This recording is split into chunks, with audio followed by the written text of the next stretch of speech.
Just in case anybody was still under the delusion that we live in a free country, a man was just sentenced to 2 years in prison for stickers that said such inflammatory, racist things as, "It's okay to be white." Just to be clear, I do not think that this is acceptable. It is definitely not okay to be white, and anyone who is thinking of being white should hand themselves into the police to be Trudeau'd up a bit. Now, I don't want to downplay the severity of this man, Sam Melia's stickering rampage, so I'll read the report from The Guardian, a left-wing newspaper. Leeds Crown Court heard the charges related to racist stickers Melia allegedly designed and produced between 2019 and 2021, which he had then posted in public places around his community and encouraged thousands of online followers to imitate. They bore slogans such as "Reject white guilt," "Nationalism is nurture," "We will be a minority in our homeland by 2066," and "Diversity, designed to fail, built to replace." Wow, I mean, thank God this monster is off our streets. Imagine if an anti-Israel protester saw a sticker criticising diversity and got so upset that they dropped their sign saying "Behead those who insult Islam" and had to go back to their council house before they got a chance to chant for the extermination of Jews or firebomb an MP's office. Or imagine if a BLM protester saw one of these stickers and got such a fright they dropped their sign saying "Kill Whitey" and their book on how to abolish the white race. And these stickers carry some very dangerous messages such as "Reject white guilt." Reject white guilt! White guilt underpins a multi-billion-pound industry in diversity, equity and inclusion. Some of those diversity coordinators just have a few more payments to make on their yacht and you want to stop their grift now? Another sticker said, "Nationalism is nurture." The horror! Someone could see that and think that it's okay to love their country. And their authorities wonder why military recruitment is falling when the basic requirement for serving, which is feeling such a strong loyalty and devotion towards your country that you're willing to die for it, is criminalised. Another sticker said, "We will be a minority in our homeland by 2066. This is dangerously rose-tinted nonsense. The way mass immigration is accelerating, we're going to be a minority by Tuesday." Sam Melia's case is important because it exposes the two-tier nature of hate crime policing and shows how you can now be jailed for your opinions, the wrongthink that Orwell warned us about. The same week that Sam Melia was jailed for stickers, George Galloway, a man who said equally provocative things, was elected to the British Parliament by Muslims in Rochdale. Although, to be fair, it's not the worst thing Muslims have done in Rochdale. Let's have a closer look at Sam's charges. Sam Melia is accused of running the far-right network 100 Handers from his home in Pudsey, Leeds, and faces 2 public order charges: stirring up racial hatred by publishing written material and intentionally encouraging or assisting the commission of an offence. Police had found stickers on his computer featuring overtly racist messages including "Mass immigration is white genocide," "Second generation, third, fourth, you have to go back," "There is a war on whites," and "They seek conquest, not asylum." I mean, God forbid that men should have hobbies. Detective Chief Superintendent James Dunkerley, who's the head of counter-terrorism policing for the North East, said at the sentencing, with no hint of irony, "Those that seek to bring hatred to our communities through actions such as stickering will be identified and brought to justice." Look, I'm not arguing that Sam Melia isn't a naughty man with some naughty opinions, but we can all see that the law isn't being applied fairly. There's a gulf in how people like Sam are treated compared with the far left or Islamists, and this gulf is visible from space. And this two-tier treatment does far more to stir up racial tensions than anything a few stickers could do. Just look at how the judge who handed Sam his sentence, Tom Bayliss KC, seen here having a good old virtue signal next to a statue of Mandela, let off much worse criminals. Judge Bayliss gave a man who had sex images of children as young as 3 no jail time. He clearly feels the need to protect the hypothetical feelings of hypothetical people who might read a sticker saying "It's okay to be white," but the feelings of very young children being subjected to the worst crime in humanity don't seem to matter as much. Judge Bayliss also gave somebody caught with 4 grand's worth of crack and heroin no jail time. Apparently a big pile of hard drugs does less damage than stickers. Other racially motivated crime gets a pass if it's by a protected group. Hamoud al-Soimi, a Muslim member of a grooming gang who targeted children based on their race, was found guilty of sexually assaulting a 12-year-old girl, but received no jail time, just 180 hours of community service.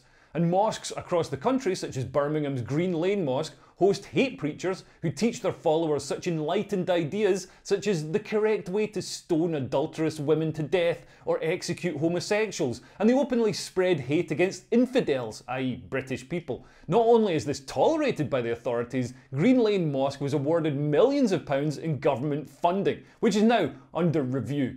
Look at these guys, British Muslims merrily chatting about the hate they have for Britain and showing their followers that this can be expressed without any fear of repercussions. Our hatred for the non-Muslims doesn't stop us from being unjust to them. My argument would be it also doesn't stop us from coexisting with them, living in a society with them. But I can be in a land where I live with these people, but I have hate for them. I don't like them. I say that is, at the time that we're living in today, is very, very hard to claim that. Imposing onto you, saying that you have to accept the British values. And Muslims are being put in situations where they're asked, are you a Muslim first or are you a British first? Yeah, but these are easy questions to answer. I'm a Muslim first. Like, what's the issue? But that's you not being loyal to the country that you claim to be from. If they were white men talking about a different race, they'd be locked up faster than you can say blatant two-tier policing. And every week we see marches on the streets of Britain with anti-Semitic chants calling for genocide and jihad, and the police are instructed to just stand by and watch. Although they can still get tough if any white men appear for a football match. This is what you get when you're a football fan. This is what football fans get. If I get a Palestine flag out, I'm fucking safe. Joke. Come on, you ain't up on BBC. In fact, I wouldn't be surprised if some of the people at the anti-Israel protests had downloaded Sam's stickers. Look at this placard claiming that Zionists control the media. Why is this guy allowed to wave this in public while Sam goes off to jail? A judge even let off 3 women who'd been convicted of publicly glorifying Hamas's terrorist attacks at an anti-Israel rally. The irony is that the police who arrested Sam, like everyone in the public sector, had no doubt been sent on diversity training that, amongst other openly racist concepts, teaches them how to abolish whiteness. And in case you believe the excuse that whiteness is a nebulous concept unrelated to race, they even specify that they want to abolish the white race. So calls to eliminate white people aren't just accepted, they're state mandated. Why aren't the homes of HR managers and diversity, equity and inclusion departments raided for evidence of anti-white ideology? This would be a slam dunk of a case. Sam's treatment by the mainstream media stinks of double standards too. He had a picture of Hitler in his home, shrieks The Guardian, while blithely championing people who display the hammer and sickle, a symbol of a vicious ideology that's killed tens of millions of people. Although, to be fair, most of them were communists, so, you know, every cloud. And this pearl clutching over Sam's racism from people who use the word gammon as an insult on a daily basis. One of Sam's stickers that was considered very racist said, "Mass immigration is white genocide." Put this in the context of mainstream media such as The Guardian, who call the treatment of Palestinians in Gaza by Israel a genocide. If we look at the figures, the number of white British people in Britain has fallen from 45.5 million people in 2001 to 44.4 million in 2021. That's a decrease of 2.5% over 20 years. Meanwhile, the population of Gaza has increased from 400,000 to 735,000 over the same period. That's an increase of 84%. It's almost doubled. So if genocide is an attempt to destroy in whole or in part a group of people, looking at the figures would suggest that the situation for indigenous Brits matches the definition more closely than for the population of Gaza. But hey, who needs to worry about looking at figures where you can just call everybody a racist? Another worrying thing about this case is that Sam is guilty of thought crime. The Crown Prosecution Service said that following a subsequent search of Melia's home, police discovered a book by Oswald Mosley, who founded the British Union of Fascists, a poster of Adolf Hitler and a Nazi emblem. The prosecution said that these were key signs of Melia's ideology and underpinned his desire to spread his racist views in a deliberate manner. So it's his intent and ideology that were on trial here. He's been jailed for his opinions. We're told that the state has the ability to peer into someone's brain and measure their intent.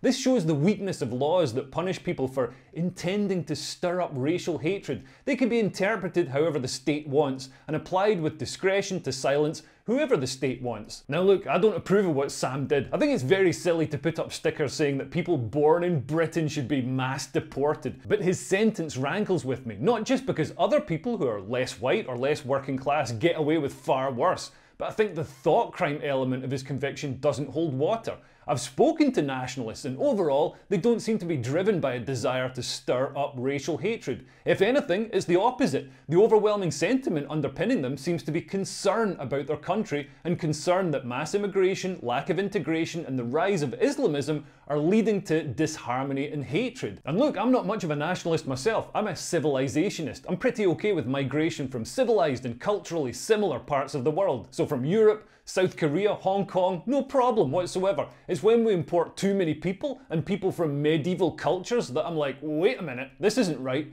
People don't leave their cultures and conflicts behind. We have siloed societies who don't share British values and culture. We've got a real problem with integration if the primary concern of voters in Rochdale is a war in the Middle East rather than what's happening in Britain. And in my opinion, which hopefully isn't illegal yet, Britain has the worst nationalists in the world. They look weird and poor and they don't present an attractive prospect. Nobody's looking at British nationalists and thinking, wow, I want to be like those guys. They look like they get loads of poon. Look at Steve Laws. He looks like Dylan Mulvaney with no makeup on. Look at Nick Griffin, the donkey that nobody wants to ride. They all look like they'd be having a terrible time no matter what the ethnic makeup of the country was. Compare them to Ukrainian nationalists who show the healthy side of nationalism with muscles and hot girlfriends, and they not only get the Ukrainian government to fund nationalist camps for their children, but they get Western governments to pay for the weapons they use to defend their borders. British nationalists just look lame by comparison. I feel like British nationalists are missing an open goal. The mainstream position of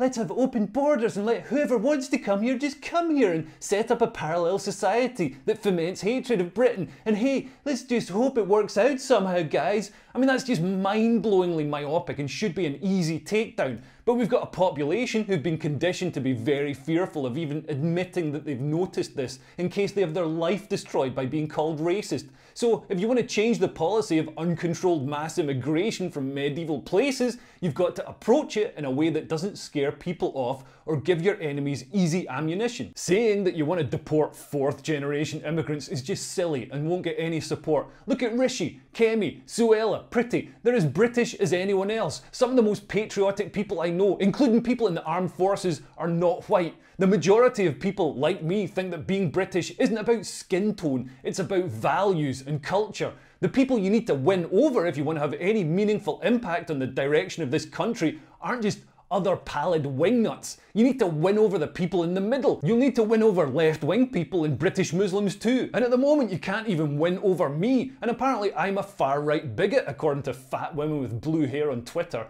Some English nationalists even want to deport me because I'm Scottish, so I'm not ethnically English. Are you mental? I'm literally from the same tiny little shitty island from you. I'm from the same country, Britain. If you're making the actual Nazis look moderate because they didn't deport Hitler from Germany back to Austria, you need to have a word with yourself. Anyway, I'm not in England because I want to be. I'm here because my wife won't let us move to Australia.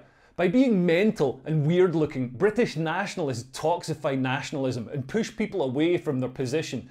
Go and lift some weights and get some sunshine and talk to a girl. I swear that most British nationalists are glowy state conspirators paid to make nationalism look bad, but that would be giving the state too much credibility that they could be that smart.